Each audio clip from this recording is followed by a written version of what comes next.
안녕하세요. 책 읽어주는 소리예요. 오늘은 지혜로운 탈무드 슬기편 30일에서 41권 연속으로 들어볼 거예요. 먼저 구독, 좋아요 하시고 끝까지 들어보아요. 감사합니다. 지혜로운 탈무드 31권 지식이 최고야. 랍비의 재산. 커다란 배가 바다 한가운데를 지나고 있었어요. 배에 탄 사람들은 저마다 꿈에 부풀었지요. 아, 언제쯤 신대륙에 닿을까? 곧 멋진 생활이 펼쳐질 거야. 바닷길은 가도 가도 끝이 없었어요. 날마다 바닷물만 바라보기가 무척 지루했지요. 사람들은 둘러앉아 이야기꽃을 피웠어요. 예전에는 무엇을 하고 살았는지, 새로운 땅에 가서 무엇을 하고 싶은지 저마다 신이 나서 이야기했어요. 첫 번째 사람이 입을 열었어요. 나는 굉장히 큰 농장을 가지고 있었다오. 그 농장을 판 돈으로 새로운 땅에서 100배는 넓은 농장을 가질 수 있을 거요. 그러자 몸에 보석을 주렁주렁 단 사람이 말했어요. 나는 도시에서 큰 보석 가게를 했지요. 그래서 보석을 아주 많이 가지고 갑니다. 신대륙에서 보석 가게를 차리면 귀부인들이 몰려와 금세 부자가 될 거예요. 허허허. 이번에는 뚱뚱한 사람이 나섰어요. 보석이나 돈도 중요하지만 나는 값비싼 비단을 많이 가지고 갑니다. 신대륙에서는 한동안 비단 짜기가 어려울 테니 이 비단은 아주 비싼 값에 팔릴 거요. 사람들은 저마다 자기가 가진 재산을 자랑하느라 열을 올렸어요. 그런데 한쪽 구석에 허름한 옷을 입은 랍비가 한 사람 있었어요. 랍비는 빙그레 미소 지으며 남들이 하는 자랑을 듣고만 있었지요. 신나게 재산 자랑을 하던 사람들이 문득 랍비에게 물었어요. 아까부터 웃기만 하시는데 랍비님은 무엇을 가지고 가십니까? 허허, 저도 물론 재산이 있지요.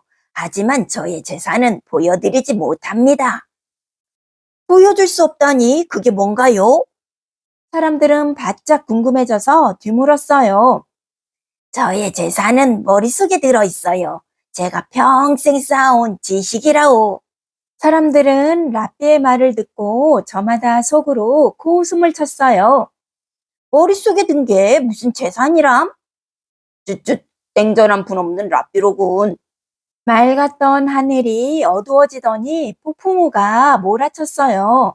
배는 거센 파도를 못 견디고 가라앉기 시작했어요. 모두 구명보트에 타십시오. 무거운 짐은 버리고 오르셔야 합니다.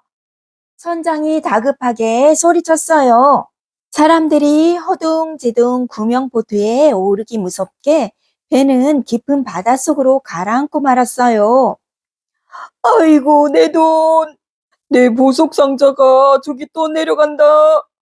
엉엉, 값비싼 비단이 바다에 가라앉네.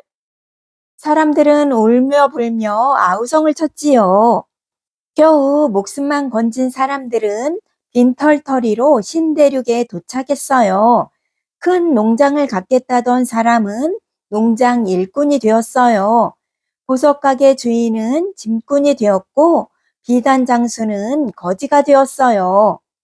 그러나 랍비는 잃은 게 하나도 없었어요. 아무리 거센 폭풍우도 머릿속에 든 지식을 빼앗아 가지는 못했으니까요. 랍비는 작은 학교를 세우고 아이들에게 무엇이 가장 귀중한 재산인지 가르쳤답니다. 랍비의 재산에서 배우는 지혜. 신대륙으로 가는 배에 부자들과 랍비가 타고 있었어요. 저마다 재산 자랑을 하던 부자들은 랍비에게 어떤 재산을 갖고 있냐고 물었지요. 랍비가 자신이 가진 재산은 머릿속에 든 지식이라고 하자 모두 비웃었어요. 그러던 중 부자와 랍비가 탄 배가 폭풍을 만났어요. 부자들은 돈, 보석, 비단 등을 모두 잃고 빈털터리가 되었지만 아무것도 잃지 않은 랍비는 새로운 땅에서 학교를 세우고 아이들을 가르쳤지요. 눈에 보이는 재산은 언제든 없어질 수 있지만 눈에 보이지 않는 지식은 영원히 없어지지 않아요. 돈이나 물질에 의지하기보다 지혜와 지식을 쌓는 일에 더 큰 힘을 쏟아야 한답니다. 지혜로운 탈무드 32권. 지혜롭게 생각하기. 지혜로운 유서. 어떤 부자가 외아들과 함께 살고 있었어요. 하루는 부자가 아들에게 말했어요. 얘야, 큰 도시로 가서 더 많은 걸 배우고 오너라. 아들은 아버지의 뜻을 따라 집을 떠났어요. 그런데 얼마 후 부자는 큰 병이 들고 말았어요. 죽기 전에 아들을 꼭 만나야 하는데. 하지만 아들을 데려오기엔 너무 늦은 것 같았어요. 아들을 못 보면 재산을 어떻게 물려주지? 하인에게 전해주라고 할까? 부자는 고개를 절레절레 흔들었어요. 아니야, 하인이 몽땅 가지고 도망치면 아들은 빈털터리가 돼. 부자는 집 문서를 보며 곰곰이 생각했어요. 맞아, 유서를 남기면 돼. 부자는 유서를 쓰기 시작했어요. 그러다가 갑자기 화를 내며 유서를 푹푹 찢어버렸어요. 이것도 소용없어. 아들에게 전해주지 않을 수도 있잖아. 부자는 몸이 아픈 것도 잊은 채 골똘히 생각에 잠겼어요. 해가 뉘엿뉘엿 저물 무렵 갑자기 부자의 얼굴이 환해졌어요. 옳지, 바로 그거야. 부자는 다시 유서를 쓰기 시작했어요. 유서를 다 쓴 뒤 부자는 하인을 불러 말했어요. 유서를 읽어줄 테니 잘 들어라. 부자가 유서를 읽어 내려가자 하인의 입이 함지박만큼 벌어졌어요. 재산을 하인에게 모두 준다고 적혀 있었거든요. 부자가 하인에게 말했어요. 마지막으로 부탁을 하나 하겠다. 네, 주인님, 뭐든 다 하겠습니다. 내가 죽거든 이 유서를 아들에게 전해라. 걱정하지 마십시오. 꼭 전하겠습니다. 다음 날 부자는 눈을 감았어요. 주인이 죽자 하인은 기뻐서 어쩔 줄 몰랐어요. 이제 주인님 재산은 모두 내 차지다. 하인은 유서를 전하기 위해 아들이 있는 도시로 향했어요. 하인은 신이 나서 공중공중 달려갔지요. 뭐, 아버지께서 돌아가셨다고? 아들은 몹시 슬퍼하며 눈물을 흘렸어요. 이때 하인이 슬그머니 유서를 내밀었어요. 주인님이 남기신 유서예요. 내 모든 재산은 하인에게 물려준다. 아들은 그 중에서 딱 한 가지만 골라 가질 수 있다. 유서를 읽은 아들은 기가 딱 막혔어요. 세상에, 어떻게 이런 일이? 하지만 유서는 틀림없는 아버지의 글씨였어요. 아들은 랍비를 찾아가 하소연했어요. 랍비는 유서를 찬찬히 읽어보더니 미소를 지었지요. 자네 아버지는 지혜로운 분이시군. 랍비님, 그게 무슨 말씀이세요? 아들은 어리둥절해서 랍비를 쳐다보았어요. 랍비가 아들의 목에 걸린 시계를 가리키며 말했어요. 이 시계가 바구니에 담겨 있다면 누구 것이겠나? 그야 물론 제 것이지요. 바로 그걸세. 바구니가 시계를 자기 것이라고 우김들 무슨 소용 있겠나? 바구니가 자네 것인데. 하인 또한 주인의 재산 아닌가? 자네가 골라가질 한 가지는 바로 하인일세. 랍비의 설명에 아들의 얼굴이 환해졌어요. 아, 결국 재산은 모두 제 것이 되겠군요. 아버지의 지혜로운 유서 덕분에 아들은 재산을 고스란히 물려받을 수 있었답니다. 지혜로운 유서에서 배우는 지혜. 죽음을 맞게 된 부자는 자신이 죽은 뒤에 멀리 있는 아들 대신 하인이 유산을 가로챌까봐 걱정이 되었어요. 그래서 모든 재산을 하인에게 물려주고 아들에게는 유산 중 하나만 골라 가지라고 쓴 유서를 남겼어요. 아들은 랍비의 도움으로 유서의 뜻을 알아차리고 하인을 골라 유산을 다 받을 수 있었어요. 아버지가 지혜롭게 유서를 쓰지 못했다면, 또 그 뜻을 아들이 이해하지 못했다면 어떻게 되었을까요? 그래서 무슨 일이든 깊이 생각해 보는 태도가 필요하답니다. 지혜로운 탈무드 33권. 스스로 깨달아야 해. 새 딸 길들이기. 옛날 어느 마을에 눈부시게 예쁜 세 자매가 살았어요. 하지만 세 자매의 아버지는 웬일인지 한숨만 푹푹 내쉬었어요. 결혼할 때가 됐는데 이거야 원. 세 자매의 아버지는 걱정으로 잠을 못 이루었어요. 마을 사람들이 모이면 세 자매의 흉을 보았거든요. 저런 저 나쁜 버릇을 언제 고칠까? 못 고칠 거야. 3살 버릇 여든 간다잖아.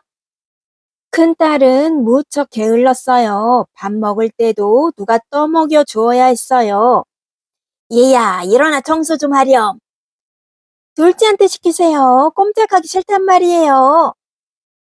아버지가 알아듣게 말해도 소용없었어요. 둘째 딸은 물건을 훔치는 버릇이 있었어요. 가방, 옷, 사탕, 빗, 과자, 책. 둘째 딸의 방은 훔쳐온 물건들로 가득했어요. 한 번만 더 훔치면 못 나가게 할 줄 알아. 아버지가 혼쭐을 냈지만 소용없었어요. 그날 밤 둘째 딸은 옆집 처녀의 신발을 슬쩍 했지요. 막내 딸은 남을 헐뜯는 수다쟁이였어요. 없는 이야기도 지어내 남을 헐뜯었지요. 앞집 아주머니의 음식 솜씨는 형편없어요. 막내야, 앞집 아주머니는 알아주는 요리사란다. 아버지가 타일러도 소용없었어요. 어느 날 이웃 마을에 사는 부자가 찾아왔어요. 제 아들 셋을 대개 따님들과 결혼시키고 싶소. 말씀은 고맙지만 아시다시피 제 딸들에겐 나쁜 버릇이 있어서. 어허, 걱정 마세요. 아무리 나쁜 버릇도 고칠 수 있으니까요. 얼마 후 결혼식이 열렸어요. 동네 사람들은 결혼식을 한껏 즐겼지만 세 자매의 아버지는 쉴 틈이 없었어요. 자꾸 누우려는 큰딸을 일으켜 세우고 둘째 딸이 뭘 훔치지는 않는지 살피고 막내딸이 누굴 헐뜯을지 몰라 귀 기울여야 했거든요. 다음 날 아침 큰딸은 눈이 휘둥그레졌어요. 마당에 하녀 여럿이 서 있는 거예요. 마님, 집안일은 저희가 모두 할 테니 마님은 편히 누워 계세요. 큰딸은 활짝 웃으며 방으로 들어가 누웠어요. 그날 아침 둘째 딸에게는 하인이 열쇠를 건네주며 말했어요. 마님, 이것은 창고 열쇠예요. 주인 어른께서 마음껏 쓰라고 하셨어요. 둘째 딸은 얼른 창고로 가서 문을 열었어요. 값진 보석과 물건들이 한가득 있었어요. 그날 오후 막내딸에게는 시아버지가 직접 찾아왔어요. 오늘은 누가 무엇을 잘못했더냐? 내게 말해보렴. 다 들어주마. 아랫동네에 사는 요리사는요. 글쎄 바퀴벌레로 요리를 만든대요. 막내딸은 신이 나서 이야기를 했어요. 1년 뒤 세 자매의 아버지가 딸들을 찾아갔어요. 나쁜 버릇은 여전하겠지?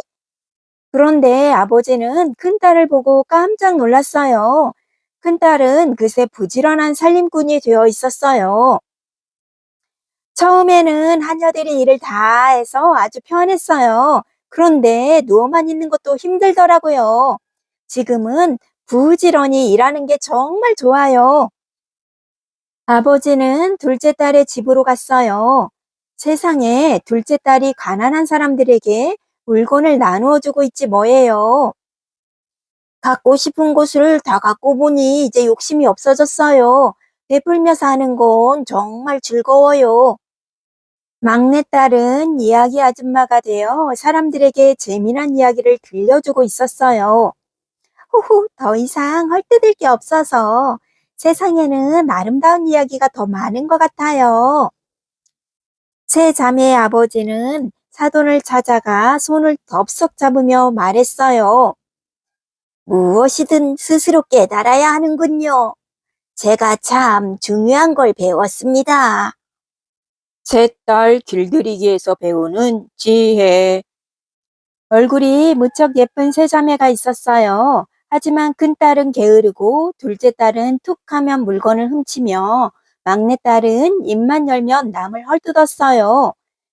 그런데 이상하게도 결혼을 한 뒤 큰딸은 부지런한 살림꾼이 되었고 둘째 딸은 욕심이 없어져 베풀며 살게 되었으며 막내딸은 사람들에게 재미난 이야기를 해주는 이야기꾼이 되었어요.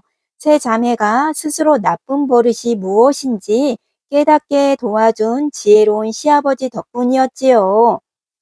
누구나 한두 가지씩은 나쁜 버릇을 가지고 있어요. 하지만 그 버릇이 왜 나쁜지 스스로 깨닫고 고치려고 노력한다면 지금보다 더 멋진 사람이 될 수 있답니다. 지혜로운 탈무드 34권 슬기롭게 생각하기. 다시 찾은 돈자루. 한 농부가 돈자루를 손에 들고 씨앗을 사러 도시에 왔어요. 씨앗을 사려면 어디로 가야 하나요? 농부가 묻자 여관 주인이 대답했어요. 사흘 뒤에 큰 장이 열린다오. 그때 싸고 좋은 씨앗을 살 수 있을 거요. 농부는 장날까지 도시에 머물기로 했어요. 그런데 농부에게 걱정이 하나 생겼어요. 누가 내 돈을 훔쳐가면 어떡하지? 농부는 곰곰 생각한 끝에 숲속에 들어가 땅을 파고 돈자루를 묻었어요. 그날 밤 농부는 잠을 이룰 수 없었어요. 묻어둔 돈이 사라지면 어떡하지? 농부는 자리에서 뻘떡 일어나 방 안을 서성거리다가 다시 누웠다가 또다시 일어나 이리저리 왔다 갔다 했어요. 다음 날 해가 뜨자마자 농부는 숲으로 달려갔어요. 그러고는 허둥지둥 땅을 팠지만 땅 속에는 아무것도 없었어요. 아이고, 내 돈.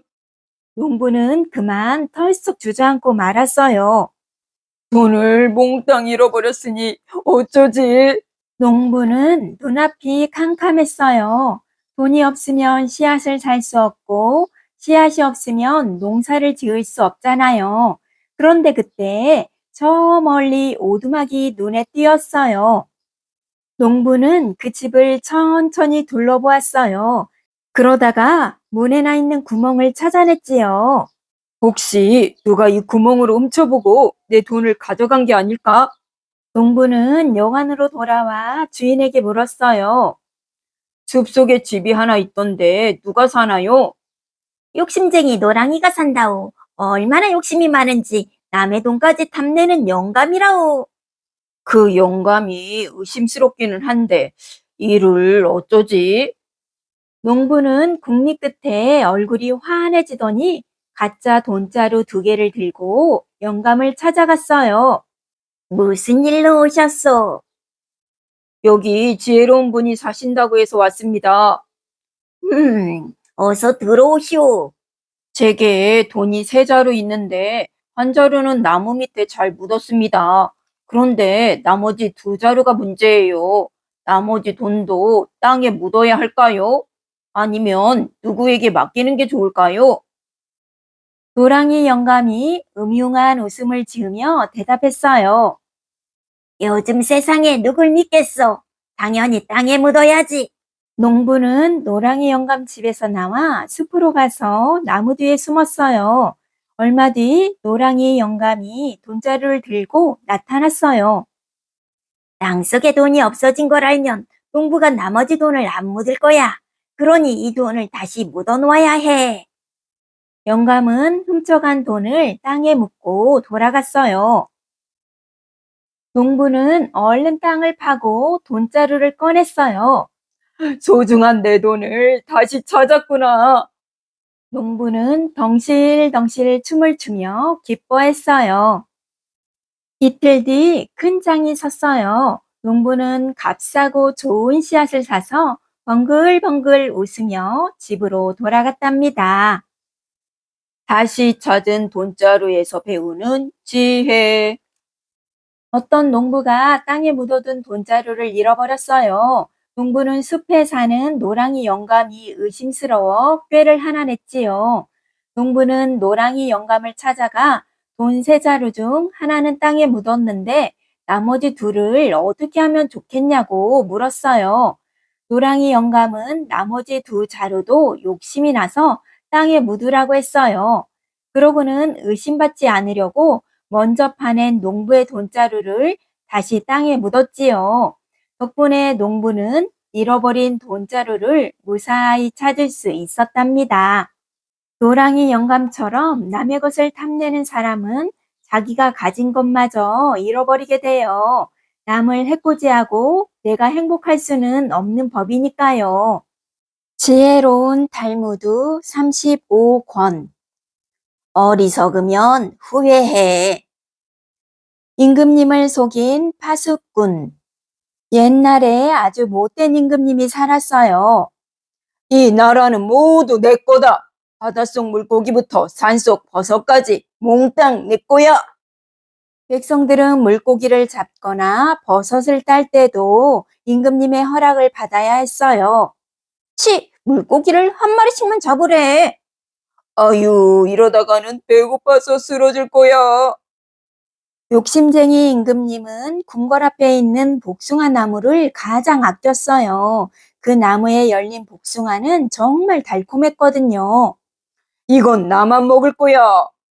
임금님은 매일 복숭아 나무 앞에 와서 복숭아가 하나라도 없어지지 않았는지 세었어요. 하나, 둘, 셋, 넷, 80. 휴, 그대로군. 백성들도 그 복숭아가 무척 먹고 싶었어요. 복숭아 나무 옆을 지날 때마다 군침을 흘렸지요. 임금님은 복숭아를 도둑 맞을까봐 늘 걱정했어요. 아무래도 바스콘을 세워야겠어. 하지만 바스콘이 몰래 따먹으면 어쩌지? 임금님은 한참을 궁리하다가 신하들에게 명령했어요. 여봐라, 앞을 못 보는 사람과 다리를 못 쓰는 사람을 데려오너라. 신하들은 허겁지겁 달려나가 이윽고 두 사람을 데리고 왔어요. 너희들 복숭아 나무 바스꾼으로 임명하노라. 그날 저녁 임금님은 복숭아 나무를 잘 지키고 있는지 가고 왔어요. 파수꾼들은 큰 소리로 외치고 있었어요. 저리 가시오. 이건 임금님의 나무요.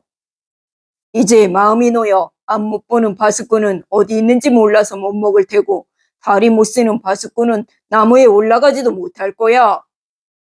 임금님이 궁궐로 돌아가자 다리를 못 쓰는 파수꾼이 말했어요. 여보게, 저 복숭아들을 따먹어버리세.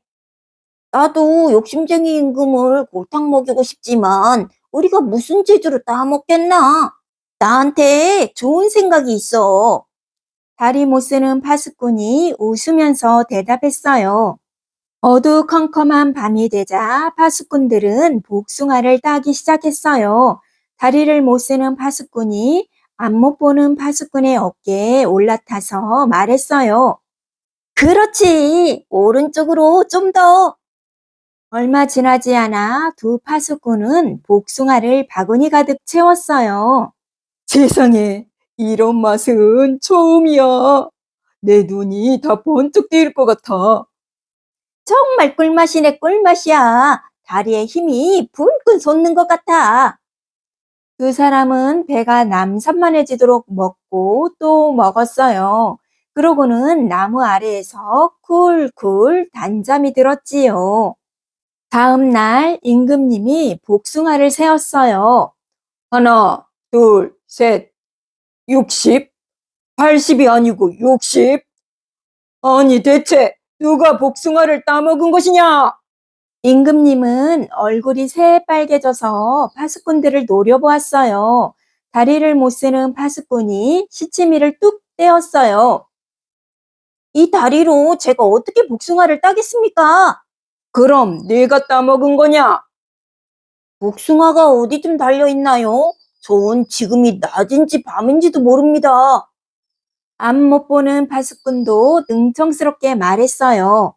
그렇다면 누가 따먹었다는 말이냐? 임금님은 고래고래 소리를 질렀어요. 이제 아무도 믿을 수 없으니 복숭아를 모두 따서 내 방에 갖다 놓아라. 복숭아는 나무 상자에 담겨 임금님의 방으로 옮겨졌어요. 백성들은 임금님을 골탕 먹인 두 파수꾼을 칭찬했어요. 잘했고 말고 그거 참 고소하네. 몸이 불편해도 못하는 일이 없구먼. 그 뒤로도 앞 못 보는 파수꾼과 다리 못 쓰는 파수꾼은 서로 도우며 잘 지냈어요. 그날 이후 임금님은 복숭아가 아까워서 먹지도 않고 세어보기만 했어요. 하나, 둘, 셋, 60. 휴, 그대로군. 며칠 후 임금님의 방에서 시큼털털한 냄새가 풍겼어요. 복숭아가 썩어가고 있었던 거예요. 상자를 열어본 임금님은 깜짝 놀라 외쳤어요. 으악, 내 복숭아 돌려줘. 임금님을 속인 바수권에서 배우는 지혜. 욕심쟁이 임금님이 무척 아끼는 복숭아 나무가 있었어요. 임금님은 누가 복숭아를 몰래 따먹을까봐 다리 못 쓰는 사람과 앞 못 보는 사람에게 지키게 했지요. 그런데 두 파수꾼은 서로 도와 몰래 복숭아를 따먹었어요. 화가 난 임금님은 남은 복숭아를 모두 따서 자기 방에 두었지만 결국 썩어버리고 말았지요. 욕심쟁이 임금님처럼 혼자만 차지하려고 지나치게 욕심을 부리면 오히려 가진 것마저 잃게 돼요. 자기의 것을 남과 나누며 사는 삶이 더욱 행복하답니다. 지혜로운 달무드 36권. 미리미리 준비하자. 임금님께 초대받은 농부. 착한 나라의 착한 임금님은 백성들을 사랑했어요. 어느 날 착한 임금님이 말했어요. 내일은 농부들을 위해 잔치를 열겠다. 하지만 나무에게도 시간을 알려주지 않았어요. 잔치를 몇 시에 열겠다는 거지? 아침 10시에? 아니면 낮 2시인가? 어쩌면 깜깜한 밤중에 열지도 몰라. 사람들은 무척 궁금했어요. 임금님, 잔치를 몇 시에 열까요? 신하가 임금님에게 물었어요. 내 마음대로. 임금님은 싱긋 웃으며 딱 한마디만 했어요. 지혜로운 마을의 지혜로운 농부는 생각했어요. 부지런한 임금님이니까 잔치를 일찍 여실 거야. 늦지 않도록 미리미리 준비해야지. 지혜로운 농부는 옷도 빨고 신발도 닦았어요. 어리석은 마을의 어리석은 농부는 생각했어요. 잔치 준비를 하려면 시간이 많이 걸릴 거야. 좀 쉬었다 천천히 준비해야지. 그는 집으로 돌아가 벌렁 들어누웠어요. 삐지지한 옷과 신발은 아무데나 던져놓았지요. 다음 날 아침 지혜로운 농부는 말쑥한 차림으로 궁궐 문 앞에 서 있었어요. 거기서 뭐 하는 거요? 궁궐을 지키는 병사들이 물었어요. 잔치에 참석하려고 기다리고 있습니다. 어리석은 농부는 해가 높이 뜰 때까지 일어날 생각조차 하지 않았어요. 조금만 더 있다 준비하지 뭐. 이리 뒹굴 저리 뒹굴 게으름을 피웠어요. 지금부터 잔치를 시작하겠다. 마침내 궁궐 문이 활짝 열렸어요. 역시 임금님은 부지런하셔. 지혜로운 농부는 재빨리 궁궐로 들어갔어요. 잔치상에는 고기에 과일에 생선에 갖가지 음식들이 한 상 가득 차려져 있었어요. 우와, 맛있다. 지혜로운 농부는 세상에 태어나서 처음 보는 음식들을 실컷 먹었어요. 잔치에 참석한 농부들은 배불리 먹고 나니 너무 신이 나서 노래도 부르고 춤도 추었어요. 잔치에 선물이 있으면 더 좋겠지? 임금님은 부지런한 농부들에게 선물을 주었어요. 어리석은 농부는 뒤늦게 잔치가 열렸다는 소식을 듣고 허둥댔어요. 아이고, 늦었다. 어리석은 농부는 빨지도 않은 옷에 꼬질꼬질한 신발을 신고 어둥지둥 궁궐로 갔어요. 문 좀 열어주시오. 어리석은 농부가 병사에게 사정했어요. 그렇게 지저분한 차림으로 어딜 가겠다는 거요? 잔치도 이미 다 끝나가오. 병사는 어리석은 농부를 들여보내지 않았어요. 나도 미리미리 준비했으면 잔치에 참석했을 텐데. 어리석은 농부는 엉엉 울면서 후회했어요. 하지만 한 번 지나간 일은 되돌릴 수가 없었지요. 임금님께 초대받은 농부에서 배우는 지혜. 임금님이 농부들을 위한 잔치를 열면서 시간을 알려주지 않았어요. 지혜로운 농부는 일찍 준비한 덕분에 궁궐에 들어가 맛있는 음식을 먹고 선물도 받았어요. 하지만 어리석은 농부는 게으름을 피우다가 궁궐에 들어가지도 못했지요. 무슨 일이든 미리미리 준비하면 앞으로 생길 일을 잘 해나갈 수 있어요. 그러나 준비하지 않으면 좋은 기회가 와도 놓치기 쉽지요. 우리도 지혜로운 농부처럼 부지런히 앞날을 준비한다면 행복한 미래를 열어갈 수 있답니다. 지혜로운 탈무드 37권. 겉보다 속이 중요해. 못생긴 랍비와 포도주. 어느 날 왕비가 지혜롭다고 소문난 랍비를 왕궁으로 초대했어요. 그 랍비를 만나고 싶었거든요. 어서 오세요, 랍비님. 왕비는 랍비에게 맛난 음식과 향기로운 포도주를 대접했어요. 그런데 랍비를 본 왕비가 웃음을 터뜨렸어요. 랍비는 키가 아주 작고 뚱뚱했거든요. 랍비님의 높은 지혜는 작고 뚱뚱한 그릇에 담겨 있군요. 왕비는 랍비를 비웃었지요. 왕비의 말에 랍비는 화를 내지 않았어요. 대신 포도주 잔을 들며 왕비에게 물었지요. 왕비님, 이 포도주를 어디에 담그시나요? 그야 물론 나무통에 담그지요. 랍비는 고개를 절레절레 흔들었어요. 황제와 왕비님처럼 귀한 분이 나무통에 포도주를 담가 드시다니요. 랍비는 무척 딱하다는 표정을 지었어요. 그럼 어디에 포도주를 담그나요? 왕비가 깜짝 놀라며 물었어요. 귀한 분들은 금과 은으로 만든 항아리에 포도주를 담가 드셔야지요. 역시 지혜로운 랍비님이세요. 황제 폐하가 드시는 포도주라면 금 항아리에 담그는 것이 어울리겠네요. 왕비는 랍비에게 큰 상을 내리고 신하에게 말했어요. 여봐라, 금 항아리에 포도주를 담그도록 하라. 신하들은 창고에서 금과 은을 가지고 와서 뚝딱뚝딱 항아리를 만들었어요. 그리고 그 항아리에 포도주를 담갔지요. 며칠이 지나자 이상한 일이 생겼어요. 붉었던 포도주의 색이 검게 변해버린 거예요.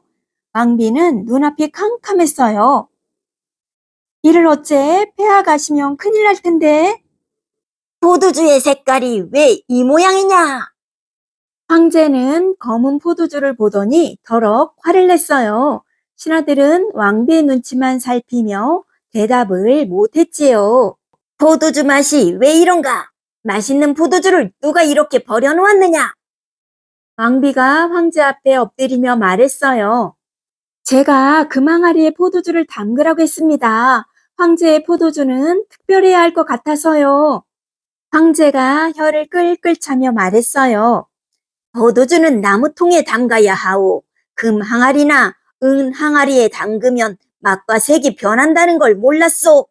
왕비는 눈물만 뚝뚝 흘렸어요.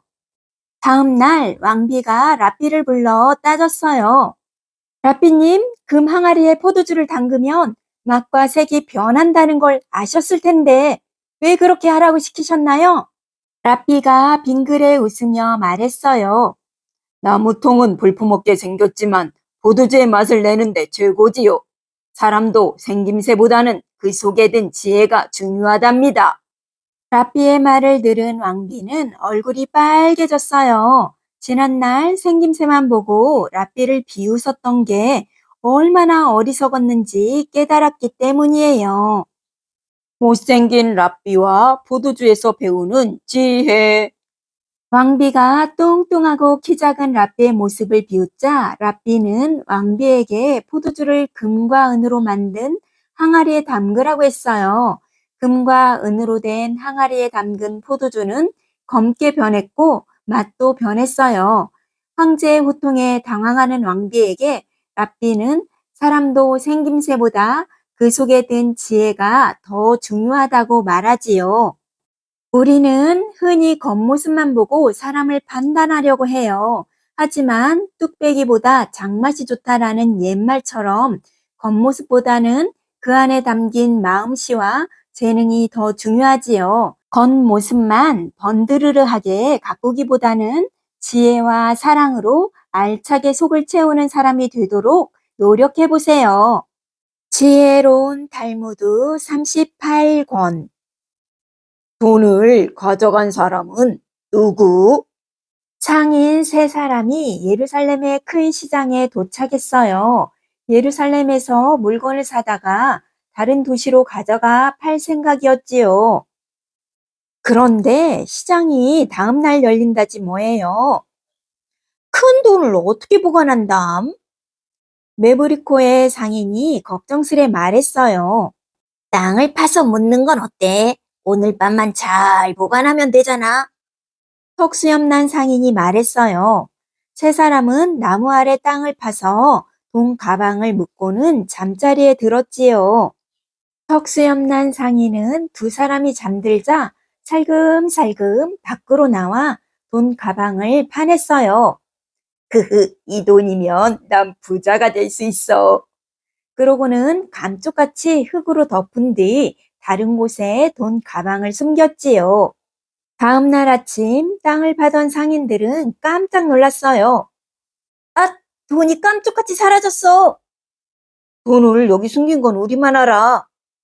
그래, 범인은 우리 가운데 한 명이야. 상인들은 서로를 의심하며 싸우기 시작했어요. 세 사람이 마구 뒤엉켜 싸우자 구경을 하던 사람이 말했어요. 이러다 뭔 일 나겠소. 그러지 말고 솔로몬 왕을 찾아가 보시오. 현명하기로 소문이 자자한 분이니까. 덕수염난 상인은 속으로 콧방귀를 뀌었어요. 쟤 아무리 현명한 왕이라도 알 수 없을걸. 상인들은 솔로몬 왕을 찾아갔어요. 그런데 솔로몬 왕은 엉뚱한 이야기만 했어요. 내게 골치 아픈 문제가 하나 있다. 다 같이 그걸 먼저 해결해보자. 그러고는 이야기를 하나 들려주었어요. 아름답고 돈 많은 아가씨가 한 남자와 결혼을 약속했다. 그런데 이 아가씨가 그만 다른 남자를 사랑하게 되었지. 아가씨는 결혼을 약속한 남자에게 사실대로 말했어. 그러고는 미안하다며 대신 돈을 주겠다고 했지. 하지만 남자는 한사코 돈을 받지 않았어. 단지 그 남자와 행복하게 잘 살라고 빌어주었지. 그런데 아가씨에게 돈이 많은 것을 알고 어떤 노인이 아가씨를 끌고 갔어. 노인은 아가씨와 결혼하면 많은 재산이 모두 자기 것이 되겠다고 생각한 거야. 아가씨는 눈물을 흘리며 놓아달라고 했어. 자기는 사랑하는 사람과 꼭 결혼하고 싶다고 했지. 그러자 노인이 마음을 돌려 돈도 받지 않고 아가씨를 풀어주었다는 이야기다. 솔로몬 왕은 이야기를 마치고 세 사람에게 물었어요. 아가씨, 결혼을 약속했던 남자, 노인, 이 셋 중에 가장 칭찬받아야 할 사람은 누구인가? 왕은 대답을 기다리며 세 사람의 얼굴을 유심히 살펴보았어요. 메브리코의 상인이 말했어요. 결혼을 약속했던 남자가 제일 훌륭합니다. 사랑하는 여인이 행복하기만을 빌어주었으니까요. 그러자 턱수염난 상인이 코웃음을 쳤어요. 아니야, 결혼은 못해도 돈은 받았어야지. 안경을 쓴 상인은 아가씨를 칭찬했어요. 아가씨가 참 용감하고 씩씩해요. 솔직하게 자기 생각을 말하기도 하고요. 그러자 턱수염난 상인이 잘난 체하며 말했어요. 아니야, 이건 앞뒤가 맞지 않는 이야기야. 왜 앞뒤가 맞지 않다는 것이냐? 솔로몬 왕이 궁금하다는 듯이 물었어요. 돈 때문에 아가씨를 끌고 간 노인이 돈도 안 받고 불어주다니요. 그런 일은 있을 수 없어요. 솔로몬 왕이 갑자기 턱수염난 상인에게 소리쳤어요. 네가 바로 돈을 훔친 도둑이다. 솔로몬 왕은 쩌렁쩌렁한 목소리로 말했어요. 너는 사랑과 용기에는 관심이 없고 오로지 돈에만 관심이 있구나. 턱수염난 상인은 덜컥 겁이 났어요. 그는 머리를 조아리며 자기 죄를 고백했어요. 살려주십시오. 돈은 다른 곳에 묻어놨습니다. 솔로몬 왕은 상인들을 향해 말했어요. 세상에는 돈보다 더욱 소중한 게 많으니라. 돈을 가져간 사람은 누구에서 배우는 지혜. 메브리코 상인, 턱수염난 상인, 안경 쓴 상인이 함께 묻어둔 돈을 턱수염난 상인이 몰래 훔쳤어요. 세 상인은 서로 싸우다가 솔로몬 왕을 찾아갔어요. 그러자 솔로몬 왕은 돈 많은 아가씨의 이야기를 들려주며 누가 가장 칭찬받아야 할지 물었어요. 그러고는 아가씨의 돈에만 관심이 있는 턱수염난 상인이 도둑이라는 걸 밝혀냈지요. 사람의 욕심은 끝이 없어요. 하나를 가지고 나면 또 다른 것을 욕심내게 되지요. 하지만 사랑과 용기는 아무리 작은 것이라도 사람의 마음을 가득 채워줘요. 아무리 가져도 채워지지 않는 물질에 대한 욕심보다는 사랑과 용기를 지닌 사람이 되세요. 지혜로운 달무드 39권. 바람에 날아간 깃털. 어느 마을에 수다스럽고 흉 잘 보는 부인이 있었어요. 그 부인은 누구를 만나든 남의 흉을 늘어놓았어요. 모퉁이집 내 엄마가 당신 보고 마귀 할멈 같다던데? 심지어 하지도 않은 말을 지어내기까지 했어요. 어느 날 마을 광장에서 싸움이 났어요. 내가 마귀 할멈 같다고 했다면서? 뭔 소리야? 당신이 나더러 마귀 할멈이라고 했다던데. 싸움을 하던 부인들은 모든 게 수다쟁이 부인 때문인 걸 알았지요. 더 이상 못 참겠어. 마을 사람들은 라삐를 찾아갔어요. 라삐님, 수다쟁이 부인 때문에 못 살겠어요. 사람들은 그동안의 일을 낱낱이 말했어요. 라삐는 집으로 돌아가서 기다리라고 했지요. 라삐는 조용히 수다쟁이 부인을 불렀어요. 부인, 왜 사람들을 흉보고 다니지요? 내가 무슨 흉을 봤다고 그러세요? 난 그저 둘러앉아 호박씨락 가는 사람들에게 재미난 이야기를 들려준 것뿐이에요. 부인은 라삐 앞에서도 끝없이 수다를 떨었어요. 라삐는 밖으로 나가 커다란 자루를 가져왔어요. 자루 속에 든 걸 하나씩 꺼내 버리면서 집으로 갔다가 올 때는 다시 그걸 주워 자루에 담아 오시오. 치, 그렇게 어려운 일도 아니네. 수다쟁이 부인은 저를 꾸벅하고는 자루를 들고 밖으로 나왔어요. 라삐의 집을 나서자마자 수다쟁이 부인은 자루를 훌떡 열어보았어요. 자루 속에는 새털이 가득 있었어요. 이런 일쯤이야. 부인은 깃털을 날리면서 집으로 갔어요. 콧노래까지 흥얼흥얼 부르며 깃털을 날리는 수다쟁이 부인을 마을 사람들은 이상하게 쳐다보았어요.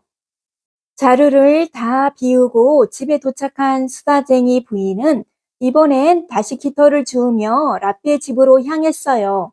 하지만 바람에 이리저리 흩날리는 깃털을 줍는 건 너무 힘들었어요. 수다쟁이 부인은 울상이 되고 말았지요. 하필 지금 바람이 불게 뭐람? 거기서! 부인은 깃털을 잡기 위해 요리조리 뛰어다녔어요. 그때 바람이 또 한 번 휙 지나갔어요. 그러자 몇 개 남아있던 깃털조차 보이지 않았어요. 이리 뛰고 저리 뛰던 수다쟁이 부인은 힘이 빠져 멍하게 서 있었어요. 마을 사람들은 수다쟁이 부인의 괴상한 행동을 창문으로 보며 고개를 갸웃거렸어요. 도대체 뭐라는 거지? 수다쟁이 부인은 거의 텅 빈 자루를 가지고 터덜터덜 라삐에게로 갔어요. 가지고 갈 때는 가득 찼는데 이게 다 주운 거요? 바람에 날려서 그만. 수다쟁이 부인은 기어들어가는 목소리로 말했어요. 우리가 하는 말도 똑같아요. 입에서 한번 나가면 다시 담을 수 없지요. 부인은 마음속 깊이 뉘우치며 집으로 돌아갔어요. 그날 이후 수다쟁이 부인의 흉보는 버릇은 말끔히 사라졌어요. 수다쟁이 부인이 버릇을 고치자 마을 사람들은 지금까지의 잘못을 모두 용서해 주었답니다. 바람에 날아간 깃털에서 배우는 지혜. 수다쟁이 부인이 마음대로 꾸며낸 말로 남의 흉을 봐서 이웃끼리 싸움이 붙자 사람들은 라삐를 찾아가 도움을 청했어요. 라삐는 부인에게 커다란 자루를 하나 주었어요. 그리고 그 자루 속에 든 것을 하나씩 꺼내며 집에 갔다가 다시 주워오라고 했지요. 부인은 별것 아니라고 콧방귀를 뀌며 자루 속 깃털을 꺼내며 집으로 갔어요. 하지만 돌아올 때는 바람에 이리저리 날아간 깃털을 줍지 못해 거의 빈자루만 들고 라삐에게 왔어요.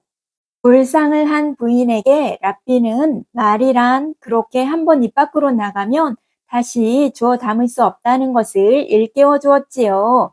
안 좋은 말은 옮기지 말고 말을 할 때는 상대방의 마음을 먼저 헤아려 보는 지혜를 가지세요.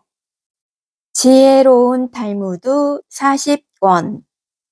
일꾼의 품삯. 초가을 뜨거운 햇볕이 내리쬐었어요. 포도밭에는 포도가 알알이 익어가고 있었지요. 포도밭 주인은 언덕 위에서 흐뭇하게 바라보았어요. 그때 갑자기 주인이 얼굴을 찌푸렸어요. 저런! 일꾼 하나가 이른 않고 포도만 따먹고 있었거든요. 아, 달콤해. 자네도 좀 먹어봐. 이봐, 주인님이 보면 어쩌려고. 주위에서 말려도 그 일꾼은 멈추지 않았어요. 포도를 다 따기 전에 많이 먹어둬야지. 다른 일꾼들도 게으름을 부렸어요. 포도나무 그늘에 누워 자기도 하고 수다를 떨며 일하는 신용만 하기도 했어요. 쯧쯧. 주인은 어이가 없었어요. 부지런히 따야 주어지기 전에 일을 마칠 수 있을 텐데. 걱정스러운 얼굴로 포도밭을 둘러보던 주인의 눈빛이 갑자기 빛났어요. 저 젊은이는 누구지? 한 일꾼이 땀을 뻘뻘 흘리며 일하고 있었어요. 젊은이는 누가 보든 안 보든 열심히 할 일을 했어요. 그러면서 틈틈이 포도송이를 살펴보고 공책에 무언가 적기도 했어요. 주인이 젊은이 곁으로 다가갔어요. 자네, 공책에 뭐라고 적은 건가? 주인님, 별것 아닙니다. 젊은이는 쑥스러워하며 공책을 보여주었어요. 다른 일꾼들은 부랴부랴 일하는 척 했지요. 주인은 공책을 찬찬히 훑어보았어요. 주인은 젊은이를 농장 한쪽으로 데려가더니 차를 마시며 이야기를 나누었어요. 그 모습을 본 일꾼들은 수군거렸어요. 세상은 참 불공평해. 누구는 힘들게 일하는데 저 친구는 그늘에서 차나 마시고 있잖아? 저녁 때가 되어 주인은 일꾼들에게 품삯을 나누어 주었어요. 다른 일꾼들에게는 한 푼씩 주고 그 젊은 일꾼에게만 2푼을 주었지요. 자, 이건 자네가 노력한 대가네. 그것을 본 일꾼 한 사람이 말했어요. 주인 어른, 이건 불공평합니다. 종일 일하고 모두 똑같이 한 푼씩 받았는데 왜 저 일꾼만 2푼을 주시나요? 맞아요. 게다가 저 젊은이는 우리가 일할 때 그늘에서 쉬며 차나 마셨잖아요. 주인이 빙그레 웃으며 말했어요. 모두 자기가 딴 포도 바구니 앞에 서보시오. 쿨쿨 낮잠을 잔 일꾼은 겨우 한 바구니였고 수다를 떨던 일꾼들은 그보다 조금 많았어요. 다른 일꾼들도 바구니 2개를 채우지 못했지요. 젊은 일꾼은 바구니 6개가 가득 차 있었어요. 저 젊은이는 6바구니를 채우고 2푼을 받았소. 한 푼이라도 받으려면 3바구니는 채워야겠지요. 일꾼들이 아무 말도 못하자 주인이 말했어요. 얼마나 오래 일하느냐보다 얼마나 열심히 일하느냐가 중요하지요. 다음 날 주인은 또다시 언덕에 올랐어요. 일꾼들은 모두 이른 아침부터 바쁘게 움직이고 있었어요. 어제와 달리 게으름도 피우지 않았어요. 젊은 일꾼도 부지런히 일하면서 틈틈이 공책을 꺼내 뭔가를 적고 있었어요. 그날 저녁 일꾼들은 모두 2푼을 받았어요. 그런데 젊은이는 3푼을 받았지요. 오늘은 우리도 6바구니씩 땄다고요. 열심히 하는 것도 중요하지만 어떻게 하느냐가 더 중요합니다. 주인은 젊은이의 공책을 보여주었어요. 공책에는 포도를 잘 가꾸는 방법이 빼곡히 쓰여 있었어요. 일꾼의 품삯에서 배우는 지혜. 포도밭 주인은 일꾼들 중 가장 열심히 일한 젊은이에게 남보다 많은 품삯을 주었어요. 다른 일꾼들이 불공평하다고 하자 포도를 6바구니나 딴 젊은이의 바구니를 보여주었어요. 다음 날 일꾼 모두가 똑같은 양을 땄지만 주인은 또 젊은이에게 더 많은 품삯을 주었어요.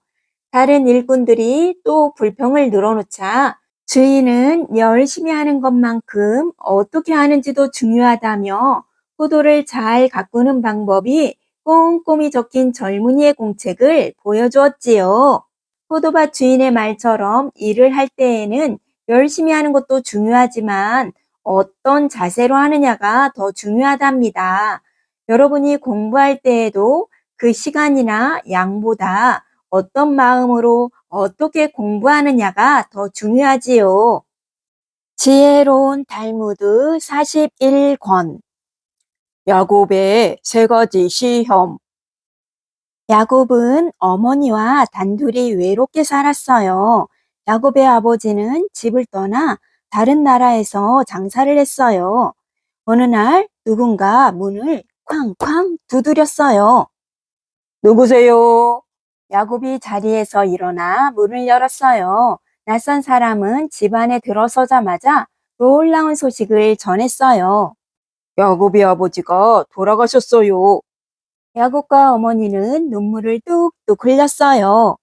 심부름꾼은 아버지가 죽기 전에 살았던 마을 이름만 알려주고 급히 떠났어요. 다음 날 야곱은 배를 타고 그 마을을 찾아갔어요.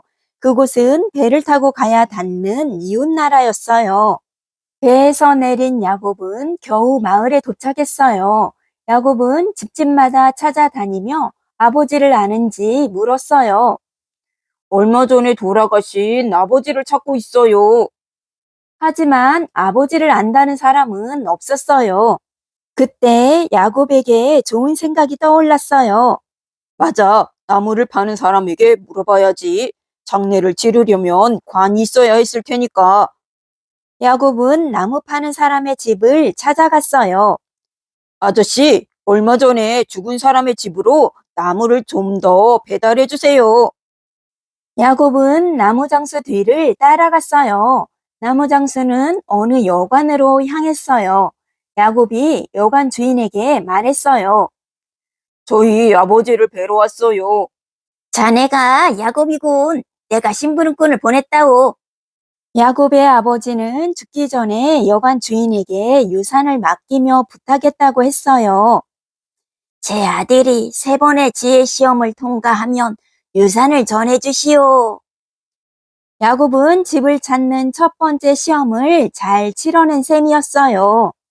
여관 주인은 야곱을 위해 식사를 준비했어요. 주인의 가족은 모두 6명이었어요. 아내와 두 아들, 그리고 두 딸이 있었지요. 식탁 위에는 오리 5마리와 닭 1마리가 있었어요. 여관 주인이 야곱에게 말했어요.